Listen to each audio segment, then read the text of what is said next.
ishini yaxshi qaranglar, men tayyorlanmadim, hech narsa yozib chiqmadim, qo'limda varog'im yo'q, chunki men har doim o'zim xohlagan gapimni joy darajasiga gapirib, sizlarning ko'ngilingizdan joy olganman. Tayyorgarlik ko'rmadim. Bugun ochiqchasiga borini gaplashamiz, hech narsa repetitsiya bo'lmaydi. Bugun sizlar bilan shu qadar, shu kunga yo'q, tili kech chiqyapti. Uni kam qo'yib turaman, nimaga erim ruxsat bermaydi.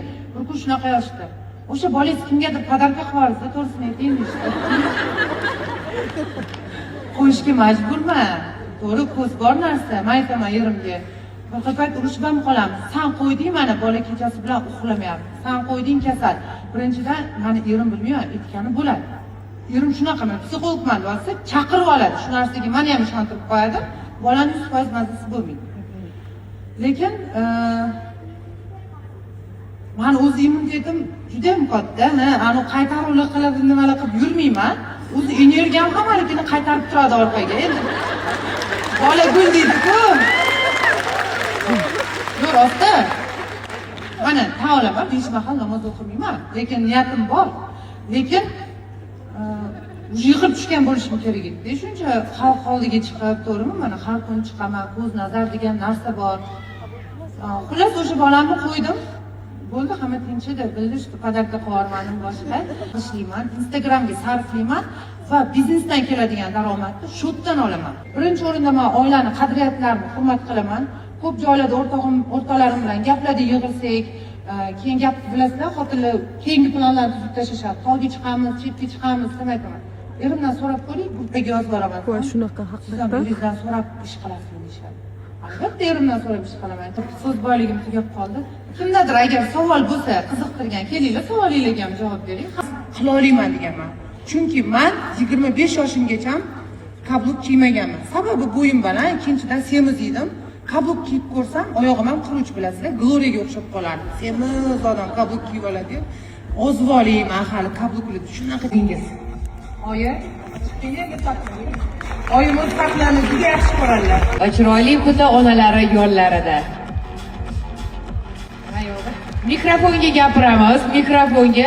Qizingizni nima deb maqtaganingizni qolganlar ham eshitishsin. Assalomu alaykum hammalaringizga. Shuncha odam o'tiribdi, ayollar, hammani bolasi bor, qizi bor. Mana mendek shu mujik, mehnatkash qilib tarbiya qilish uchun mana endi siz meni tarbiya qilgansiz-ku, to'g'rimi? Bitta dona life hack deydi-ku, o'shani aytib keting, ko'proq nimaga e'tibor berish kerak? Yaxshilab urishganmi? Men bolalarimdan qiynalmayman. Ketdi qizim soat 5 ertalab. Qat ketsam Qorasuvga.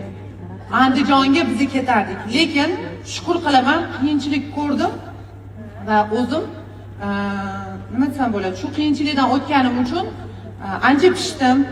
Oyimdan yo'l yo'ruvlarni o'rgandim. Qanaqa pul topish, qanaqa shustri bo'lish, kimga qanaqa muomala qilish, hammasini o'rgatdilar. Oyi, rahmat. Bu kalpelaringiz natijasi.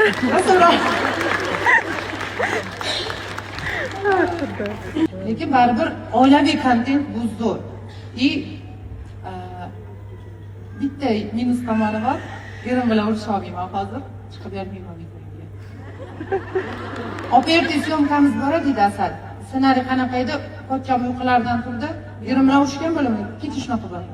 Demak yarashishim kerak. Adasi, bu joy aylanib kelmaysizmi dedi. Kecha shunaqa dedim. Nima, videoga tushib berishim kerak ekan ertaga. O'sha o'rganib qolganlar. Oldin umuman ekranga chiqishi, sahnaga chiqishi, gapirishi yomon ko'rardilar. Ko'rdinglar, seriallarda o'ynab bordilar.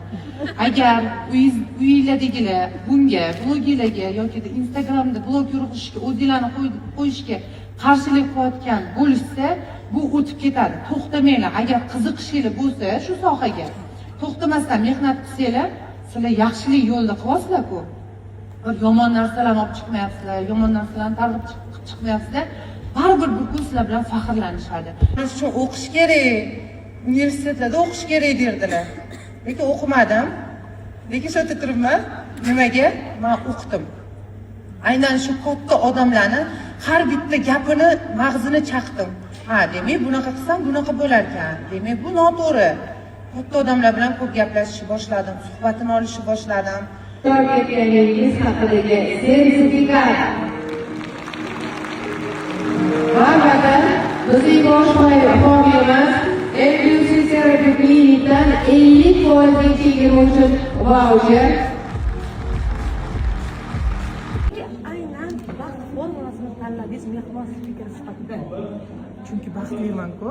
Qanaqa qilib baxtsiz inson baxt haqida boshqalarga spikerlik qila oladi? Yo'q, men aynan baxt formulasini tanlamadim. Baxt formulasi meni tanladi. Tasavvur qiling, uyda oilangiz parokanda, pulingiz ishga boradimi? Albatta bormaydi. Oila tinch bo'lsa, hamma xotirjam, sog'liq birinchi o'rinda. Zo'r bo'lsa, ishingiz ham gullab yashaydi. Yo'q, shart emas. Chunki men o'zim hech qanaqa kursda o'qimaganman, hech qanaqa loyihalarda o'qimaganman.